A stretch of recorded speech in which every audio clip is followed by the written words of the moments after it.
Welcome my dear rockers. आज हम देखने वाले हैं मेस्ट्रो। मूवी की शुरुआत में हम एक खरगोश को देखते हैं जो कि किसान की उगाई हुई सब्जियां खा रहा होता है। तभी किसान उस पर गोली चलाता है और खरगोश उछलकर रोड की तरफ हो जाता है। इसके साथ ये सीन होता है कट। अगले सीन में हम अरुण को देखते हैं जो कि बहुत ही अच्छा पियानो बजाता है और इसी फील्ड में अपना करियर बनाना चाहता है। अर्जुन को देखकर ऐसा लगता है कि वो अंधा है, लेकिन वो ऐसा है नहीं, वो देख सकता है। लेकिन दुनिया के सामने खुद को अंधा दिखाने के लिए वो लेंस पहनकर निकलता है। वो ऐसा इसीलिए करता है क्योंकि उसका मानना है कि इससे मेरा सारा फोकस अपनी म्यूजिक पर ही रहेगा। उसका एक सपना है कि वो यूरोप जाकर अपना कॉन्सर्ट करे। इसके बाद अरुण जब अपने लेंस वगैरह पहनकर बाहर निकलता है तो एक बच्चा उसको रस्सी में फंसाकर गिराने की कोशिश करता है, जिसे अरुण डांटने के बाद अपने रास्ते आगे बढ़ जाता है। अब क्योंकि वो इस रास्ते से कई बार जा चुका था तो उसे रास्ते का काफी अच्छे से अंदाजा था, कहाँ पर गड्ढा है, कहाँ से मुड़ना है और साथ ही कहाँ से ऑटो मिलेगी, इसलिए उसे बिल्कुल भी दिक्कत नहीं होती। तभी उसको एक आदमी मिलता है जिसे ऑटो कहाँ से मिलेगा ये पता नहीं होता। फिर अर्जुन उसे गाइड करते हुए ऑटो तक पहुंचा देता है। वो आदमी ये जानकर दंग रह जाता है कि अरुण खुद एक अंधा है। यहाँ से अरुण एक म्यूजिकल इंस्ट्रूमेंट्स की शॉप पर जाता है, जहाँ पहुंचने पर वो एक सेकंड हैंड पियानो के बारे में पूछता है क्योंकि उसका जो पियानो था वो खराब हो गया। अब शॉप ओनर अरुण से कहता है कि देखो, ऐसा कोई भी पियानो जब भी मेरे पास आएगा तो मैं तुम्हें बता दूंगा, क्योंकि अभी तो फिलहाल है नहीं। दूसरी तरफ हम मोहन नाम के एक आदमी को देखते हैं जो कि एक एक्टर है और उसने हाल ही में अपने से कम उम्र की एक लड़की से शादी भी की है जिसका नाम है सिमरन। मोहन और सिमरन एक एनजीओ के फंक्शन में आए होते हैं क्योंकि मोहन को इसके लिए उसकी बेटी पवित्रा ने कहा था। दरअसल पवित्रा मोहन की पहली वाली पत्नी की बेटी है और वो सिमरन को आंटी कहकर बुलाती है। इधर अरुण को सोफी नाम की एक लड़की का फोन आता है। दरअसल सोफी के पिता का एक रेस्टोरेंट है जो कि लॉस में जी रहा है और इसी लॉस को कवर करने के लिए वो अपना पियानो बेच रहे हैं और सोफी को अरुण का नंबर उसी शॉप वाले से मिला था। वो अरुण से पूछती है, क्या आपका पियानो खराब है और क्या आपको पियानो खरीदना है नया? जवाब में वो हाँ कहता है। फिर इसके बाद सोफी अरुण से मिलती है। वो जब ये देखती है कि अरुण देख नहीं सकता तो वो उससे पूछती है कि तुम भला पियानो कैसे बजाते हो? वो कहता है कि देखो, मुझे इसकी बहुत अच्छे से प्रैक्टिस है। फिर सोफी अरुण को अपने पिता के रेस्टोरेंट में लेकर जाती है जहां वो उस पियानो को देखता है, जिसका जब अरुण दाम सुनता है तो वो कहता है कि मैं इसे खरीद तो नहीं पाऊंगा, लेकिन मेरे पास एक आइडिया है। मैं हर रोज यहाँ पर आकर पियानो बजाकर अपनी प्रैक्टिस भी कर लूंगा और शायद इससे आपका रेस्टोरेंट भी चल जाए। सोफी और उसके पिता एक बार ये आइडिया आजमाने के लिए मान जाते हैं क्योंकि जो धुन अरुण बजाता है वो काफी लोगों को पसंद भी आती है। इसके बाद सोफी अरुण को उसके घर छोड़ देती है। फिर वो जल्दी से आकर अपनी आंखों के लेंस निकालकर खिड़की से सोफी को देखने की कोशिश करता है, पर तब तक वो जा चुकी होती है। अगले दिन जब सोफी अरुण को लेने आती है तो इस बार वो लेंस नहीं लगाता।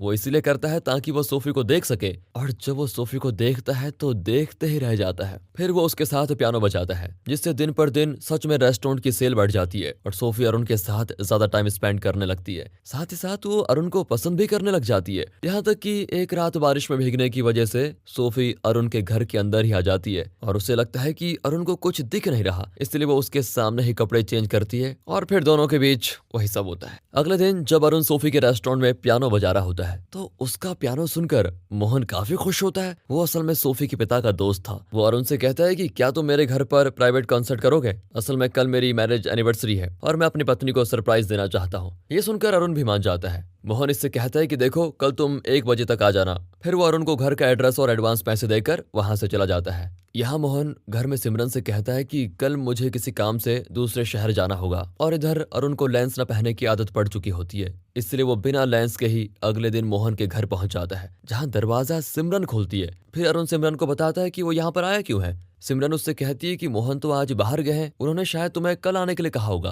अरुण भी कह देता है कि वो आपको सरप्राइज देना चाहते थे, इसलिए उन्होंने ऐसा किया होगा, पक्का आप एक बार उनसे कॉल करके पूछ लीजिए। इसी दौरान सिमरन के सामने रहने वाली एक बूढ़ी औरत उन्हें देख रही होती है, इसलिए सिमरन अरुण को अंदर बुला लेती है। वो उसे पियानो के पास बैठाती है और मोहन से फोन पर बात करने का नाटक भी करती है, क्योंकि मोहन की लाश तो वहीं पड़ी थी, जिसे अरुण भी देखता है और ऐसे रिएक्ट करता है जैसे उसे कुछ नहीं दिखा। सिमरन कहती है कि मोहन 10 मिनट में आ जाएगा। साथ ही वो अरुण से भी पूछती है कि तुम्हारी आंखें कैसे गई। वो बताता है कि मेरी आंख में बॉल लगने की वजह से मेरी ऑप्टिक नर्व डैमेज हो गई थी। हालांकि वो मोहन की लाश देखकर बहुत डर जाता है, इसलिए वो सिमरन से वॉशरूम का रास्ता पूछता है, जहां तक सिमरन उसे खुद लेकर जाती है। वो जानबूझकर अरुण को मोहन की लाश के आगे से लेकर गुजरती है, लेकिन अरुण बिल्कुल भी नहीं घबराता। फिर वॉशरूम में भी वो अकेले नहीं होता। वहां रवि नाम का आदमी गन लेकर छिपा हुआ होता है, जिसे देखने के बाद भी अरुण उसे ना देखने का नाटक करके वहां से बाहर आ जाता है। अब इस पॉइंट पर सिमरन मोहन की रिकॉर्डिंग इस तरह से चलाती है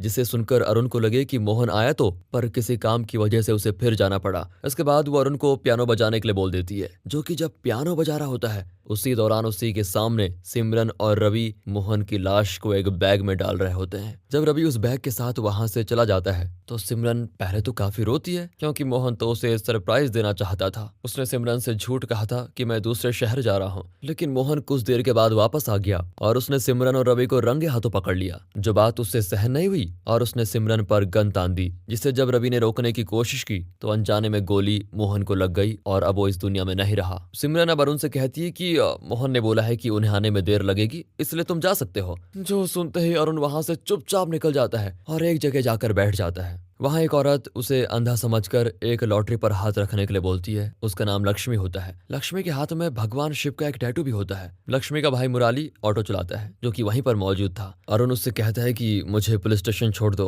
मुराली ऐसा ही करता है। अरुण पुलिस स्टेशन पहुंचकर कहता है कि मुझे एक मर्डर कंप्लेंट लिखवानी है। जो सुनकर वहां एक ऑफिसर अरुण के सामने आता है, जिसको देखकर अरुण की तो हालत ही खराब हो जाती है, क्योंकि वो ऑफिसर कोई और नहीं बल्कि रवि है। रवि को देखकर अरुण कहता है कि मैं अपनी बिल्ली के मर्डर की कंप्लेंट करने आया हूँ, जो कि 2 दिन से मिल नहीं रही है। पक्का उसे पड़ोस के बच्चों ने मारा होगा, प्लीज उसको ढूंढ लीजिए। उसकी ये बात सुनकर रवि अरुण से कहता है कि ले चलो मुझे अपने घर, मैं उस बच्चे को पकड़ कर रखूंगा। फिर वो अरुण को जब अपने साथ लेके जा रहा होता है तभी वहाँ रवि की बीवी आ जाती है, जो कि उसे डांटने लगती है, क्योंकि रवि ने उसको आज बाहर ले जाने का वादा किया था। वो अपनी बीवी से कहता है कि मैं जरूरी काम से कहीं जा रहा हूँ, आते ही तुम्हें बाहर लेके जाऊंगा। इससे हम ये समझ पाते हैं कि रवि अपनी पत्नी से बहुत ज्यादा डरता है। वैसे रॉकर्स, क्या आपकी पहचान में कोई रवि की तरह है जो अपनी बीवी से डरता है? कमेंट करके बताइएगा। इसके बाद हम रवि को अरुण के घर पर देखते हैं, जहां वो कई बार अरुण को परखने की कोशिश करता है कि वो सच में अंधा भी है या नहीं। अरुण भी काफी सफाई से बच जाता है, क्योंकि उसने अपने लेंस छिपा दिए थे।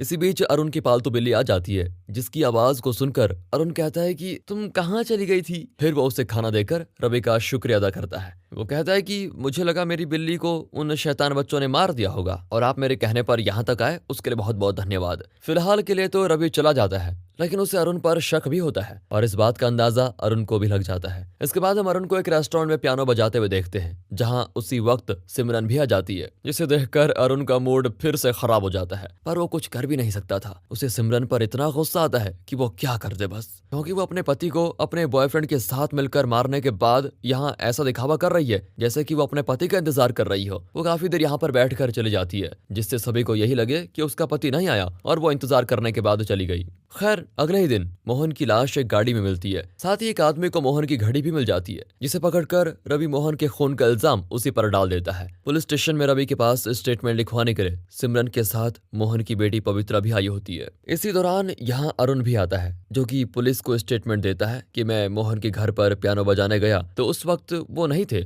फिर कुछ देर के बाद वो आए, लेकिन उन्हें किसी काम की वजह से फिर जाना पड़ा। पवित्रा अरुण से कहती है कि पापा ने आपकी मुझसे काफी तारीफ की थी। अरुण चुपचाप इसी स्टेटमेंट पर साइन कर देता है। फिर होता है मोहन का फ्यूनरल और हम अरुण को पियानो बजाते हुए देखते हैं। यहाँ पवित्रा उससे कहती है, मेरी एक एनजीओ जिसमें कई लोग अपनी आंखें और बाकी पार्ट्स दान करते हैं, तो मैं कोशिश कर सकती हूँ कि तुम्हारा भी आंखों का ट्रांसप्लांट करवा दूं ताकि तुम देख पाओ। अरुण भी कहता है कि देखो अभी ये जरूरी नहीं है। फिर पवित्रा कहती है, क्या तुम मुझे पियानो सिखा सकते हो? अरुण मान जाता है। दूसरी ओर वो बूढ़ी महिला एक पुलिस वाले से कहती है कि सिमरन झूठ कह रही है, क्योंकि उस दिन पहले एक अनजान आदमी उसके घर पर आया, फिर मोहन आया, उसके बाद अरुण आया, जबकि उसने बोला कि अरुण के बाद मोहन घर पर आया। अब इस चीज के बारे में वो पुलिस वाला सिमरन से पूछताछ करता है, तो सिमरन ये बोलकर टाल देती है कि देखो उनकी उम्र हो गई है, उन्हें कंफ्यूजन हो गई होगी। पुलिस वाला भी उसकी बात मान जाता है। जिसके बाद हम अगले ही दिन अरुण को मोहन के घर ऑटो से जाते हुए देखते हैं, जहां उसे सोफी मिलती है। वो अरुण से पूछती है कि तुम कहाँ जा रहे हो? अरुण बता देता है कि मैं मोहन सर की बेटी पवित्रा को पियानो सिखाने जा रहा हूँ। दरअसल अरुण पिछले 3 दिनों से काफी परेशान लग रहा था, इसलिए सोफी उसे फ्री होने के बाद बात करने के लिए कहती है। इधर सिमरन पहले सर दर्द का बहाना करती है और दवा लेने के लिए पवित्रा को बाहर भेज देती है। फिर वो उस ओल्ड लेडी के पास दर्द की दवा मांगने जाती है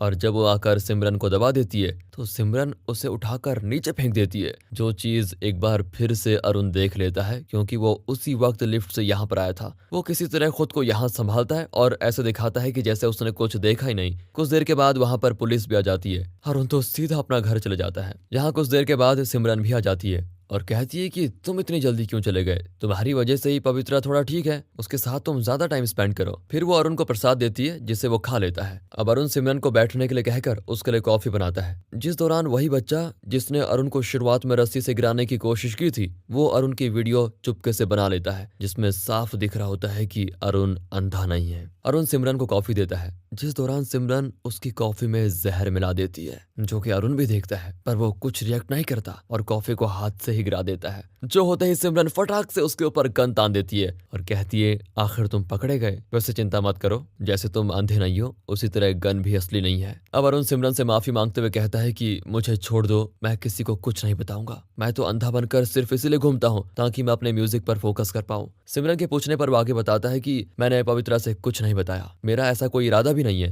नहीं तो मैं वो स्टेटमेंट पुलिस को क्यों देता। इतना कहने के बाद अरुण बेहोश होने लगता है। वो कहता है कि तुमने प्रसाद में क्या मिलाया था। जवाब में सिमरन हंसती है और अरुण बेहोश हो जाता है। खैर कुछ देर के बाद अरुण से मिलने के लिए वहां पर सोफी आती है, जिससे वो बच्चा कहता है कि 100 रुपए दो तो तुम्हें एक वीडियो दिखाऊं, पर उसकी बातों पे सोफी ध्यान नहीं देती। इस पर वो कहता है कि ठीक है, पहले वीडियो देख लो, पैसे बाद में देना। फिर वो उसे वीडियो दिखाती है। इस पर वो वीडियो देखती है और अगले ही पल गुस्से से बाहर जाती है, क्योंकि उसे वीडियो से पता चल गया था कि अरुण अंधा नहीं है। हालांकि वो उस बच्चे को पैसे भी नहीं देती और गुस्से में अरुण का दरवाजा खटखटाने लगती है, लेकिन दरवाजा खोलती है सिमरन और सिमरन की हालत को देखकर सोफी को लगता है अरुण ने उसके साथ वो सब कुछ किया होगा। सिमरन भी कहती है कि अपने पति की मौत से मैं परेशान थी, उस वक्त अरुण ने मुझे सहारा दिया। सोफी देखती है कि अरुण वहां आराम से सो रहा है जबकि वो बेहोश होता है। वो सिमरन से बता देती है कि मुझे अभी उस बच्चे की वीडियो से पता चला कि अरुण अंधा नहीं है, बाकी जब ये उठ जाए तो इसे बोल देना हमारे बीच सब कुछ खत्म हो गया है और अब पियानो बजाने के लिए आने की जरूरत भी नहीं है, क्योंकि हमने उस पियानो को बेच दिया है। इतना कहकर वो चली जाती है। जहां बाहर वो बच्चा पैसे मांगने लगता है तो उसको एक तमाचा भी मिल जाता है। फिर उसके जाने के कुछ देर के बाद अरुण को आता है होश, तो उसे कुछ भी दिखाई नहीं दे रहा होता है। वो सिमरन से पूछता है कि तुमने मेरे साथ क्या किया। इस पर वो कहती है कि तुम ही तो फोकस करना चाहते थे, मैंने तुम्हारी मदद ही की है और इसमें मेरा भी तो फायदा ही है, क्योंकि कोई भी तुम्हारी बातों पर अब विश्वास नहीं करेगा, क्योंकि दुनिया तो तुम्हें पहले से अंधा समझती थी और अब तुम उन्हें ये साबित नहीं कर पाओगे कि तुम अंधे नहीं हो। इतना कहकर वो चली जाती है। फिर सिमरन उस बच्चे को 100 रुपए देकर वो वीडियो देखती है और उसे डिलीट करने के साथ उन 100 रुपयों को भी लेकर चली जाती है। बेचारा बच्चा, पहले थप्पड़ खाया और अब पैसे भी नहीं मिले। इसके बाद वो रवि से जाकर मिलती है, जो उसे कहता है कि तुम्हें उसे मार देना चाहिए था। सिमरन भी कहती है मैं कोई खूनी नहीं हूँ, जो मुझे लोगों को मारने में मजा आए और मेरी जो समझ में आया मैंने वही किया, तुम्हारी जो समझ में आए तुम करो। काश तुम उस दिन गन न लाते, तुम्हारी वजह से उस दिन मोहन की जान गई है, नहीं तो शायद वो बाद में मुझे माफ कर देता और जो हुआ वो होता नहीं। इधर अरुण सोफी को कॉल करता है, जो उसकी एक नहीं सुनती, यानी कि उसकी बातों पर अब सच में कोई विश्वास नहीं करेगा। यहाँ रवि को अपनी नौकरी जाने के साथ ये भी डर होता है कि कहीं मेरी बीवी को पता ना चल जाए कि मेरा सिमरन के साथ अफेयर चल रहा है, इसलिए वो अरुण के घर पहुंचकर उसे मारने की कोशिश करता है।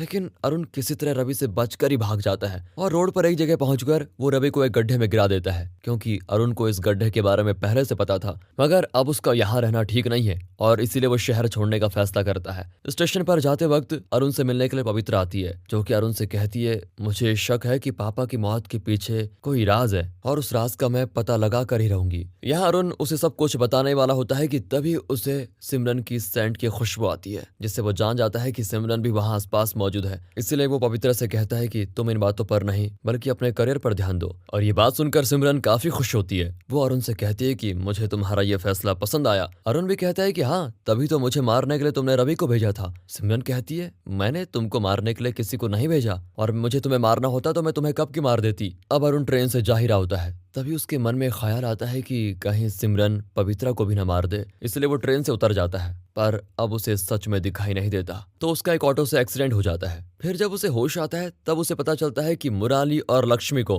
वो बेहोश मिला, इसलिए वो उसे डॉक्टर के पास लेकर आ गए थे। अरुण कहता है कि मुझे आप कमिश्नर ऑफिस लेकर चले जाइए, एक बच्ची की जान को खतरा है। डॉक्टर उससे कहता है कि कमिश्नर तो शहर में है नहीं, वो 3 दिन के लिए बाहर गए हैं, उनका असिस्टेंट मेरे साथ जॉगिंग के लिए जाता है, इसलिए मुझे पता है। हालांकि डॉक्टर अरुण से झूठ कह रहा था, असल में ये लोग मिलकर अरुण की किडनी निकालने वाले हैं, जिसके लिए डॉक्टर लक्ष्मी को 2 लाख रुपए देगा। और इनका यह आइडिया है कि अरुण की दोनों किडनीज निकालने के बाद उसे रेलवे ट्रैक पर मार कर फेंक देंगे। जिसके बारे में जब अरुण को पता चलता है तो वो कहता है कि मैं तुम लोगों को 1 करोड़ दिला सकता हूँ, साथ ही वो लक्ष्मी से भगवान शिव वाले टैटू का भी जिक्र करता है, जिस बात को सुनकर लक्ष्मी को अरुण की बातों पर विश्वास हो जाता है। अब डॉक्टर बोलते हैं कि वो अंधा ही है, फिर भला वो टैटू को कैसे देख सकता है। लक्ष्मी भी अरुण को भगवान का रूप मानने लगती है और अरुण का ऑपरेशन नहीं होने देती। इसके बाद वो सभी अरुण से 1 करोड़ रुपयों के बारे में पूछते हैं कि वो कैसे आएंगे। अरुण कहता है कि जो मैं कहता हूँ बस वो करते जाओ। इधर सिमरन से रवि कहता है कि तुम पवित्रा को भी मार दो, मैं केस को संभाल लूंगा, क्योंकि वो अपने बाप की मौत की छानबीन जरूर करेगी और उसी में लगी हुई है। सिमरन भी ये करने के लिए मान जाती है और जब वो पवित्रा को मारने के लिए जाती है तो वहां पर अरुण आ जाता है, जिससे पवित्रा कहती है कि आप तो किसी जरूरी काम से गए थे ना। अरुण भी कहता है कि हाँ, उससे पहले यहाँ का काम निपटाना जरूरी था। अब सिमरन अरुण के वापस आने की बात रवि को बताती है। रवि कहता है कि मैंने पहले ही तुमसे कहा था कि अरुण को मार दो, तुम किसी तरह उसे मेरे पास लेकर आओ, मैं उसका खेल खत्म कर दूंगा। सिमरन अरुण को कार में लेकर वहां से निकल जाती है। इसी दौरान वो अरुण से कहती है कि तुम पवित्रा को बचाने यहाँ पर आए हो, है ना, और उससे बचा नहीं पाओगे। इसी बीच रास्ते में एक ऑटो खड़ा होता है जो हॉर्न देने पर भी हटता नहीं। अरुण कहता है कि उस ऑटो के पीछे ऐश्वर्या राय की फोटो लगी हुई है ना। ये सुनते ही सिमरन चौंक पड़ती है और कहती है तुम्हें फिर से देखने लग गया क्या। पर अब बहुत देर हो जाती है, क्योंकि अरुण सिमरन को क्लोरोफॉर्म सुंघाकर बेहोश कर देता है। फिर लक्ष्मी और उसका भाई मुराली इसमें उसका साथ देते हैं। साथ ही अरुण रवि की पत्नी को रवि और सिमरन के अफेयर के बारे में सब बता देता है, जिससे उसे काफी गुस्सा आता है और वो रवि को बहुत मारती है। इसी बीच टीवी पर खबर आती है कि सिमरन की कार एक नदी में मिली है। उसने शायद खुद की जान लेने की कोशिश की, या फिर उसकी बॉडी बह गई, या फिर शायद मगरमच्छ ने खा लिया। अब जब सिमरन ही नहीं रही तो अपने पति पर गुस्सा करने का फायदा क्या, इसलिए रवि की पत्नी उसे माफ कर देती है। इधर सिमरन से अरुण ये कबूल करवा देता है कि उसने अपने पति की बॉडी को ठिकाने लगाने में रवि का साथ दिया और फिर उस ओल्ड लेडी की जान भी ली। इसे रिकॉर्ड करके अरुण का प्लान होता है कि रवि को ब्लैकमेल करें। फिर वो रवि को कॉल करके 1 करोड़ की मांग करता है, जिसे लेने से पहले लक्ष्मी और मुराली अरुण को भी सिमरन के साथ बांध देते हैं। बाकी आपको बता दूं कि डॉक्टर ने सिमरन के ब्लड के साथ अरुण का भी ब्लड लिया था। सिमरन का कॉर्निया अरुण को लगाया जा सकता है, जिससे उसकी आंखों की रोशनी वापस आ जाएगी। अब आगे डॉक्टर का प्लान क्या है यह हमें आगे ही पता चलेगा। उसके पहले इधर हमें मुराली को दिखाया जाता है, जो कि रवि के कहने पर पैसों से भरा बैग लेने पहुंचता है। उस पर अचानक से रवि गोली चला देता है। साथ ही उससे पूछता है कि वो रिकॉर्डिंग कहाँ पर है। रवि कहता है कि लिफ्ट में मेरी बहन के पास है। ये सुनते ही वो लिफ्ट की तरफ भागता है और मुराली लक्ष्मी को कॉल करके लिफ्ट बंद करने के लिए बोल देता है। फिर रवि वहीं फंस जाता है। इसके बाद लक्ष्मी उन पैसों के साथ अपने भाई को लेकर ऑटो से जाती है, लेकिन ज्यादा खून बहने के कारण मुराली की मौत हो जाती है और वो पैसे भी नकली होते हैं। इसी बीच रवि लिफ्ट में हताश होकर गोली चला देता है, जो टकरा के उसी पे लग जाती है, यानी कि उसकी भी कहानी खत्म।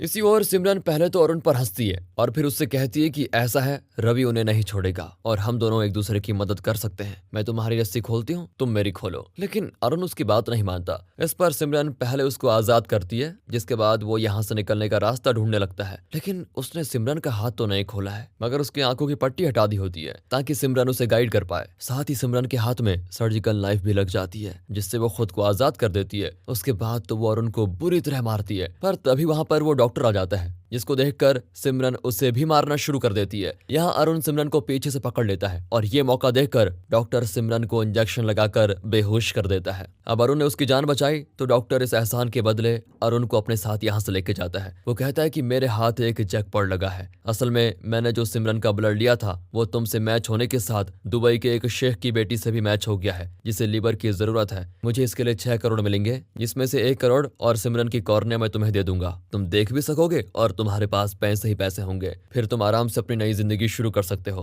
पर ये अरुण को सही नहीं लग रहा होता है। इसके साथ ये सीन होता है कट। अगले सीन में हमें 3 साल के बाद का समय दिखाया जाता है, जहां हम यूरोप में सोफी को देखते हैं। वो एक कंसर्ट में अरुण को पियानो बजाते हुए देखती है और कहती है तुम यहाँ भी लोगों को बेवकूफ बना रहे हो। अरुण फिर उसको पूरी कहानी बताने के साथ उसे ये भी बताता है कि डॉक्टर के ऑफर देने के बाद उसने क्या क्या किया। डॉक्टर उससे कहता है कि अरुण, ये ऑफर तुम्हारी जिंदगी बदल सकता है, लेकिन तुम्हें ये नहीं चाहिए तो मैं तुम्हें अगले बस स्टॉप पर छोड़ दूंगा, और तुम्हें मैं सिर्फ इसलिए छोड़ रहा हूँ क्योंकि तुमने मेरी जान बचाई। बाकी मेरा तो एक प्राइवेट जेट इंतजार कर रहा है। वो ये सब कुछ जब कह ही रहा होता है, तभी डिक्की में पड़ी सिमरन को आता है होश और उसे शोर करते हुए देखकर डॉक्टर उसे फिर इंजेक्शन लगाने जाता है। मगर यहाँ सिमरन उस डॉक्टर का ही काम खत्म कर देती है, जिसके बाद वो ड्राइविंग सीट पर बैठकर गाड़ी चलाने लग जाती है। अरुण को पता नहीं होता कि वो सिमरन है, इसलिए वो बोलता है कि मैं सिमरन को मारना नहीं चाहता, बस पवित्रा को बचाना चाहता हूँ। उसे सजा देना मेरा नहीं, कानून का काम है। अब ये सुनकर सिमरन आखिर बोल पड़ती है और अरुण से गाड़ी से उतर जाने को कहती है। बेचारा अरुण ऐसा ही करता है,